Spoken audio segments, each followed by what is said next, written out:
Sir ஒரு மிகப்பெரிய துயரத்தை இன்னைக்கு எதிர்கொண்டிருக்கோம். இன்னைக்கு ப்ரோகிராம் போடாம தவிர்த்திருந்திருக்கலாம். கண்டிப்பா நெறைய பேர் உங்களுக்கு அட்வைஸ் பண்ணியிருப்பாங்க. ஆனாலும் இன்னைக்கு ப்ரோகிராம் பண்ண வேண்டியதற்கான தேவை என்ன இருக்கு? எத்தனை இழப்புகளை சந்தித்தாலும் இந்த உலகத்தின் இயக்கம் யாருக்காகவும் நிற்கப் போவதில்லை. ஒரு நாள், 2 நாள் விடுமுறை விடுவதற்கே நமது நேயர்கள் எந்த அளவுக்கு நம்மள மிஸ் பண்றாங்கன்றத கமெண்ட்டுகளில் சொல்கிறார்கள். அதனால் நம்முடைய பிரச்சனைகள் நம்மளோடு, நாட்டின் பிரச்சனைகளை மக்களிடம் எடுத்து வைக்க வேண்டியது நமது கடமை. எத்தகைய சிக்கல் இருந்தாலும் நமது கடமையிலிருந்து நாம் தவறக்கூடாது. நாம மிகப்பெரிய நெருக்கடிகளை சந்தித்து நம்மை கடந்த கால ஆட்சி அழிக்க நினைத்த போதெல்லாம் இந்த மக்கள் ஆதரவில் தான் நாம் மீண்டும் மீண்டும் எழுந்து வந்திருக்கிறோம். அந்த மக்களுக்காகத்தான் இப்போதும் நமது துன்பங்களை ஓரமாக வைத்துவிட்டு பேசுகிறோம். நேத்து வந்து நெறைய பேர் ஆறுதல் சொன்னாங்க. அ முதல்ல இந்த நிகழ்வே உண்மையா? அப்படின்றதே நெறைய பேருக்கு ஷாக்கா இருந்தது.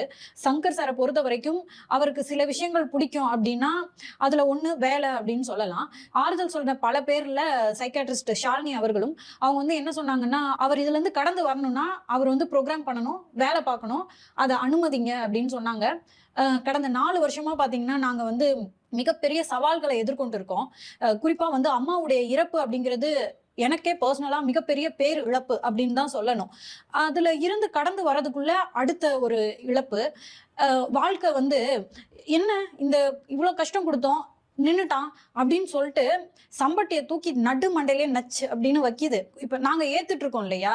ஒரு மிகப்பெரிய பொறுப்பா இத பார்க்குறேன், இந்த வேலையவே. திரு விஜய் அவர்கள் வந்து முதலமைச்சரா உட்கார்ந்திருக்காரு. அவர் ரொம்ப புதியவர். அவர் வந்து ஆட்சி பண்ணிட்டு இருக்காரு. இந்த ஆட்சியை தொடர்ந்து சுமூகமா நடத்துவதற்கு சாரோட ஹெல்ப் ரொம்ப முக்கியம் அப்படின்னு நான் நம்புறேன். அதனால இன்னைக்கு கூட தான் இப்ப அரிதாரத்த பூசிக்கிட்டு வந்து இங்க உட்கார வேண்டிய தேவை இருக்கு. எங்களோட ஷோ ஃபார்மட்டே உங்களுக்கு தெரியும். நையாண்டி பண்ணிட்டு போற ஷோ தான். அப்பதான் 1 மணி நேரம் போர் அடிக்காம இருக்கும். வாழ்க்கை ஒரு போர்க்களம், வாழ்ந்து தானே பார்க்கணும் அப்படிங்கிற மாதிரி. சோ இத செஞ்சு தான் ஆகணும் அப்படின்னு நம்புறேன். சோ நிகழ்ச்சிக்குள்ள போயிரலாம். நன்றி மாலதி. நான் இவ்வளோலாம் சொல்லியே இருக்க மாட்டேன். ஆனால் நீங்க எவ்வளவு கஷ்டத்துல இருக்கீங்கன்றது எனக்கு தெரியும். அதெல்லாம் தாண்டி இந்த நிகழ்ச்சியை நடத்த வேண்டும் என்று நான் சொன்னதை கேட்டு இந்த நிகழ்ச்சியில் வந்து அமர்ந்த உங்கள் இருவருக்கும் முதலில் நன்றி. நமக்கு ஆதரவுக்கு நேயர்கள் இருக்காங்க. கடை சாத்திட்டு போலான்ட்டு தான் நம்ம கடைசி வீடியோ போட்டோம்.